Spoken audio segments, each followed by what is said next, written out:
بسم اللہ الرحمن الرحیم ایاک نعبد و ایاک نستعین. اللہ تیری عبادت کرتے ہیں اور صرف تیرے سے مدد مانگتے ہیں.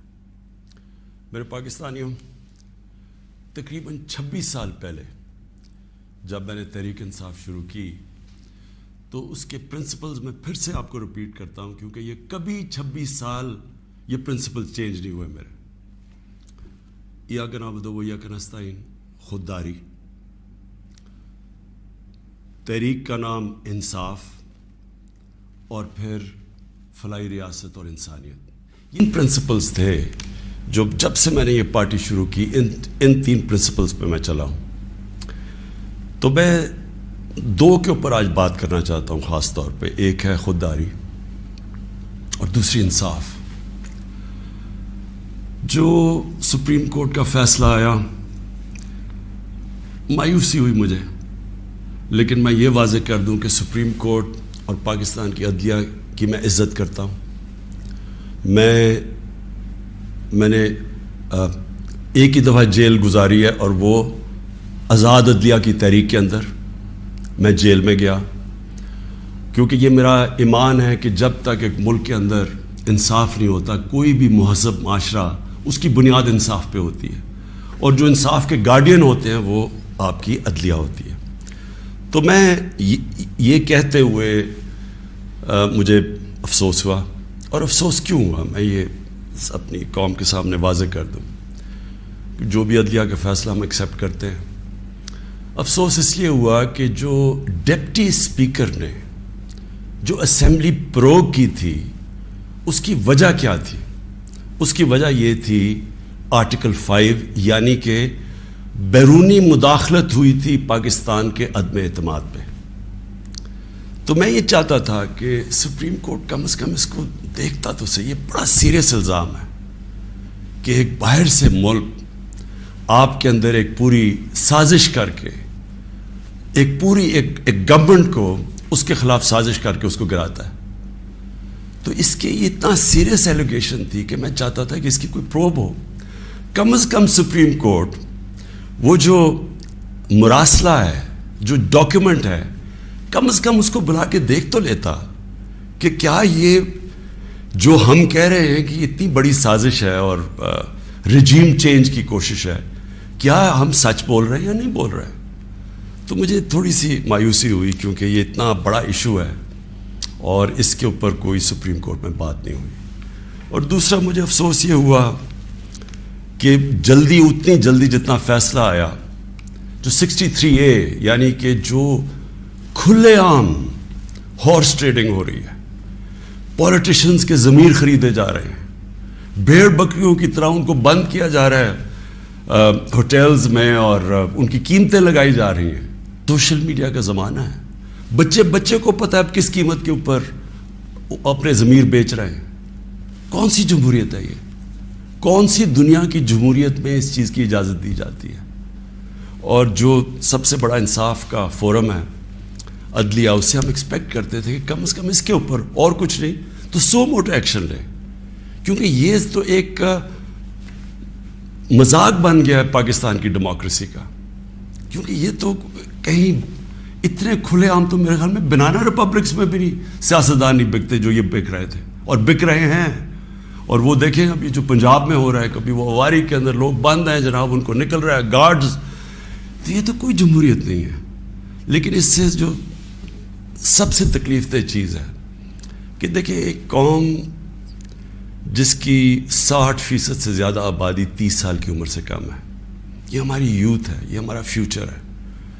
اور فیوچر کو آپ اگر گائیڈ نہیں کریں گے، ان کی تربیت نہیں کریں گے، ان کی اخلاقیات کو اٹھائیں گے نہیں، اس طرح کی چیزیں کریں گے، تو وہ بھی یہ سمجھیں گے کہ اگر ملک کے جو لیڈرشپ ہے، یہ ریپرزینٹیٹیوز ہیں، یہ اگر رشوت دے کے لوگوں کو خرید رہے ہیں، کوئی بک رہا ہے کوئی خرید رہا ہے، تو ان کی ہم کیا مثال پیدا کر رہے ہیں؟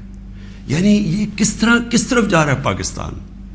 اور یہ پہلے بھی یہی شریف برادران نے شروع کی تھی چانگا مانگا، آج سے کوئی 30-32 سال پہلے. یہ تب شروع ہوا تھا یہ بھیڑ بکریوں کی طرح سیاستدان کو خریدنا، اور تب سے سیاست اور نیچے گئی ہے. کہ جیسے لوگوں کو یہ پتہ چلا کہ یہ بک رہے ہیں، لوگوں سے ووٹ لے کے آ رہے ہیں کہ ہم آپ کی بڑی خدمت کریں گے، وہاں جا کے لوگوں کی ووٹ لے کے اپنے ضمیر بیچ رہے ہیں، اور پھر ریزروڈ سیٹس والے بک رہے ہیں.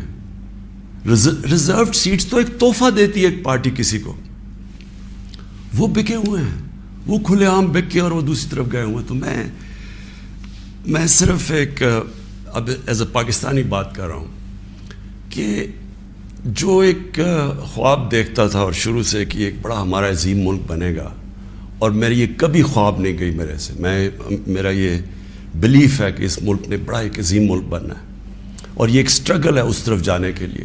لیکن یہ بہت بڑا دھچکا لگتا ہے اس سٹرگل کو جب آپ یہ تماشا دیکھ رہے ہیں. تو دونوں چیزیں بڑی سیریس ہیں ملک کے مستقبل کے لیے. تو میں صرف میری مایوسی یہاں تک ہے، ہم نے عدلیہ کا فیصلہ تسلیم کیا، لیکن میں اس میں ضرور مایوس ہوں کہ اوپنلی جب یہ چیزیں ہو رہی ہیں پاکستان میں، اس کے لیے کوئی سیریسنس نہیں ہے.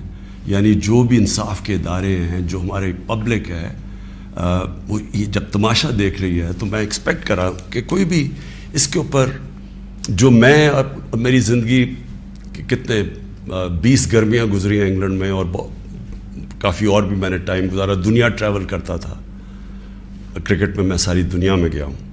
میں نے کبھی اس طرح کی چیز کسی بھی ویسٹرن ڈیموکریسی کے اندر نہیں دیکھی، کبھی سنا بھی نہیں ہے. نہ کوئی سوچ سکتا ہے کسی کو خریدنے کا، نہ کوئی اپنے آپ کو اپنا ضمیر بیچنے کا سوچ سکتا ہے، کیونکہ معاشرہ اس کے خلاف کھڑا ہو جاتا ہے. جو میں نے اپنے لوگوں کو امر بالمعروف پہ بلایا تھا یہاں اسلام آباد میں، وہ اس لیے بلایا تھا کہ میں نے اپنی قوم کو یہ بتا رہا تھا، آپ کی ذمہ داری ہے کہ جب آپ ایسی چیز دیکھتے ہیں، اگر آپ بدی کو کچھ نہیں کرتے، روکتے نہیں ہیں، وہ پھیل جاتی ہے معاشرے میں. وہاں جو میں نے دیکھا ہوا ہے ان معاشروں کے اندر جو مسلمان بھی نہیں ہیں، آپ یقین کریں جس طرح وہ امر بالمعروف پہ کھڑے ہوتے ہیں، میں تو کسی مسلمان معاشرے کو بھی اس طرح نہیں کھڑے ہوتے دیکھا. آپ ہمارے بیرون ملک پاکستانی ہیں، کبھی ان سے پوچھے تو صحیح کہ کس طرح وہ معاشرے اچھائی کے ساتھ کھڑے ہوتے ہیں، بدی کے خلاف ہوتے ہیں، حق کے اوپر کھڑے ہوتے ہیں، باطل کے خلاف کھڑا ہو جاتے ہیں، قوم کھڑی ہو جاتی ہے.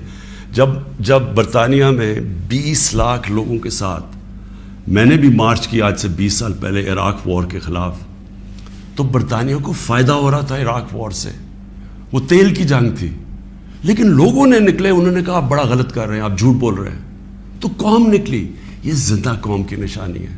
تو میری آج اپنی قوم سے بھی یہ ہے کہ وہ، اور میں آپ کو بعد میں اس کے اوپر بھی آؤں گا جب میں اپنی تقریر ختم کروں گا کہ آگے ہم نے کرنا کیا ہے، لیکن میں اپنی قوم کو بھی کہتا ہوں کہ اگر آپ اس طرح کی چیز کہ ایک باہر سے سازش ہو کے گورنمنٹ گر رہی ہے اور وہ پلان کر کے پورا ایک پلاٹ ہے جس کے اوپر میں ابھی بعد میں بتاتا ہوں، تو یہ آپ نے اپنے آپ کو بچانا ہے. جو اپنے بچوں کا مستقبل بچانا چاہتا ہے اس ملک میں، آپ اگر اس کے خلاف نہیں کھڑے ہوں گے، کسی نے اور آ کے آپ کو نہیں بچانا، قوم کھڑی ہوتی ہے اس کے اوپر، یہ بدی کے خلاف. اب میں آتا ہوں جی، یہ جو مراسل ہے یہ کیا ہے. پہلے تو یہ سمجھیں اس کو ایک سائفر ایک ہوتا ہے. سائفر کا مطلب کیا ہے؟ سائفر یہ ہوتا ہے کہ ہماری جو ایمبیسیز ہوتی ہیں باہر، وہ فورن آفس کو ایک کوڈڈ میسج میں سیکرٹ میسیجنگ کرتی ہیں کہ جو بھی ان کی انٹریکشن دوسرے ملکوں میں ہو رہا ہوتا ہے. وکی لیکس کا آپ کو سنا ہوگا چند سال پہلے، وہ کیا تھا؟ وہ یہی تھا کہ امریکن ایمبیسیز جو اپنے سیکرٹ ڈاکیومنٹس بھیج رہی تھی، وہ کسی نے ان کو ایکسپوز کر کے وہ پبلک میں آ گئی، وہ وکی لیکس تھی. تو اسی طرح جو آپ کا یہ جو سائفر میسج آتی ہے، یہ ٹاپ سیکرٹ ہوتی ہے. کیوں نہیں میں وہ کاغذ پبلک میں دے سکتا؟ کیوں نہیں میں میڈیا کو دے سکتا؟ کیونکہ اس کے اوپر کوڈ ہوتی ہے، اور اگر ہم وہ سائفر پبلش کر دیں تو باہر کی دنیا کو پتہ چل جائے گا کہ پاکستان کی کوڈ کیا ہے، لہٰذا ہماری جتنی بھی سیکرٹ انفارمیشن ہے وہ ساری ایکسپوز ہو جائے گی. اس لیے میں یہ پبلک کو نہیں دے سکتا. لیکن آپ یقین کریں کہ میرا دل ہے کہ پبلک یہ خود اپنی آنکھوں سے دیکھے کہ یہ کیا تھا.